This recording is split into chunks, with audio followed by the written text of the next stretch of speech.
Bonjour à toutes et à tous, et bienvenue sur Légendes du sport, le podcast qui vous plonge dans l'histoire fascinante des plus grands noms du sport mondial. Aujourd'hui, plongeons-nous dans la carrière de Tony Esposito. Avant de commencer, un petit rappel. Pour 99 centimes par mois, vous pouvez devenir un soutien essentiel de notre chaîne et nous aider à continuer à proposer du contenu.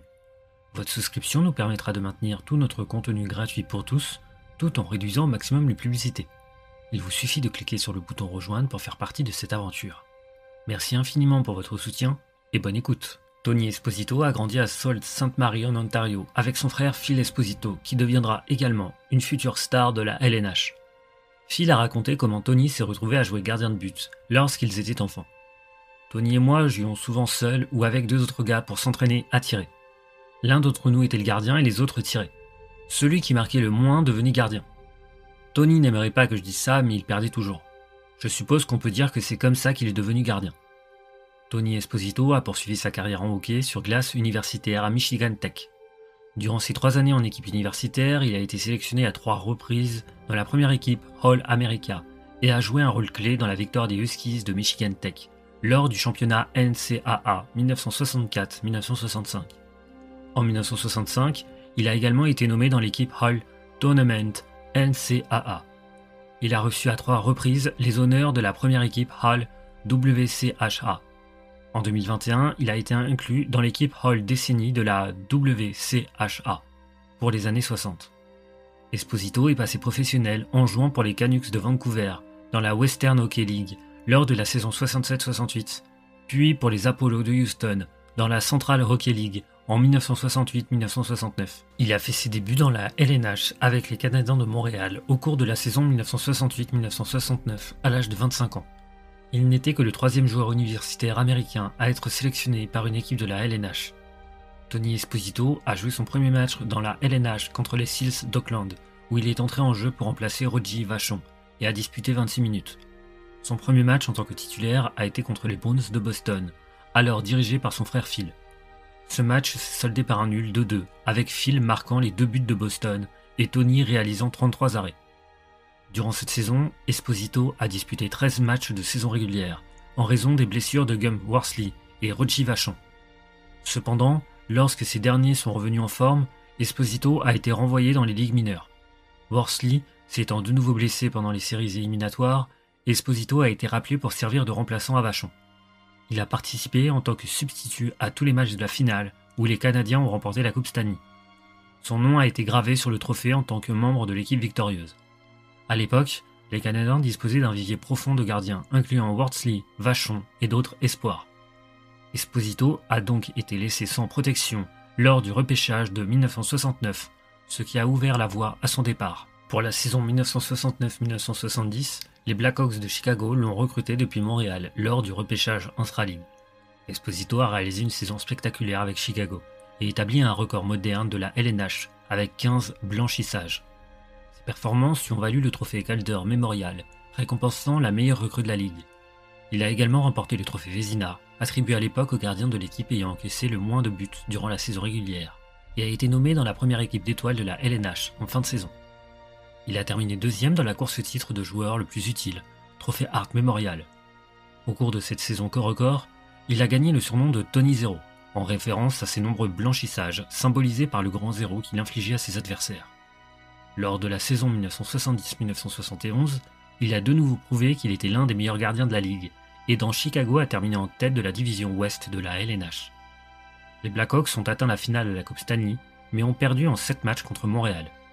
La saison suivante, il a enregistré la plus basse moyenne de buts encaissés de sa carrière et a partagé le trophée Vezina avec son remplaçant Gary Smith. Esposito a également été sélectionné dans la première équipe d'étoiles de la LNH cette année-là.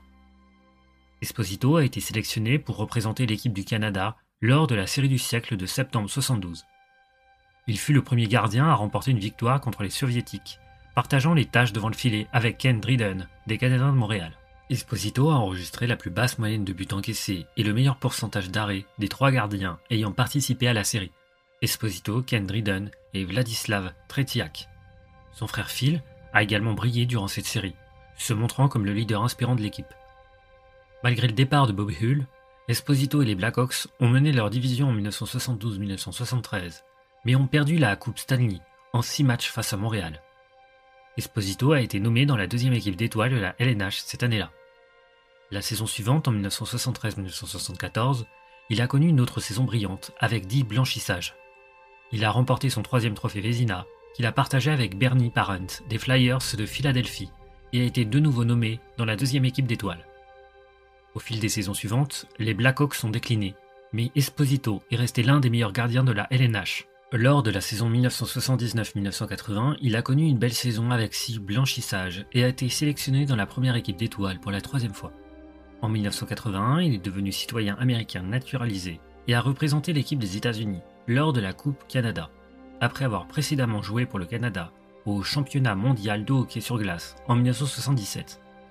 Esposito a poursuivi sa carrière à Chicago pendant quelques saisons avant de prendre sa retraite à l'issue de la saison 1983-1984. Esposito a écrit « Je n'aime pas le style debout car je pense qu'il vous met trop souvent hors de position. Au lieu de reculer vers le but, vous sortez de la cage lorsque les attaquants approchent. Quand vous vous avancez et qu'ils font une passe à travers la cage, je pense que cela reste au receveur une cage ouverte pour tirer. J'essaie de jouer selon les angles face au tireur.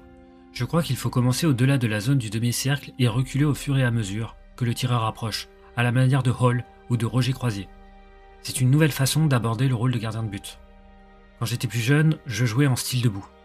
Je pense que je pourrais encore jouer de cette façon, mais je me sens plus efficace en jouant avec mon style, alternant les positions hautes et basses. J'appelle cela un gardiennage agressif. Vous attaquez le palais.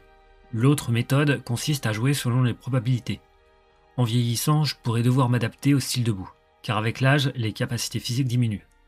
Un joueur approchant de 40 ans ne pourrait certainement pas jouer avec mon style. Hall l'a fait et a été très efficace, mais il est un homme extrêmement fort.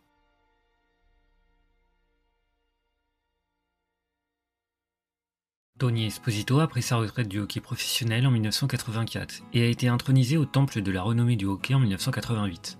Son numéro 35 a été retiré par les Blackhawks le 20 novembre 1988. Après sa carrière sur la glace, Esposito est devenu directeur général des Penguins de Pittsburgh. Durant son mandat, il a sélectionné Mark Ritchie lors du repêchage de la LNH en 1988 et a effectué un échange pour acquérir le gardien Tom Barrasso. En 1991, lorsque son frère Phil a cofondé le Lightning de Tampa Bay, Tony a été engagé comme recruteur en chef. Les deux frères ont été licenciés en 1998 après la vente de l'équipe. En 1998, Esposito a été classé 79e sur la liste des 100 plus grands joueurs de hockey établis par The Hockey News, 61 places derrière son frère Phil qui occupait la 18e position. En 2007, Tony et son frère Phil ont été intronisés au panthéon de la renommée de Sault Ste. Marie. Le 19 mars 2008, les Blackhawks de Chicago ont organisé une soirée spéciale en son honneur intitulée Tony Esposito Night. Il a été officiellement présenté comme ambassadeur de l'organisation des Blackhawks. Lors de l'échauffement d'avant-match, les gardiens de l'équipe ont porté le numéro 35 d'Esposito sur leur chandail. Esposito est décédé le 10 août 2021 à l'âge de 78 ans des suites d'un cancer du pancréas. En 2024, Tony Esposito a été intronisé au Michigan Sport Hall of Fame.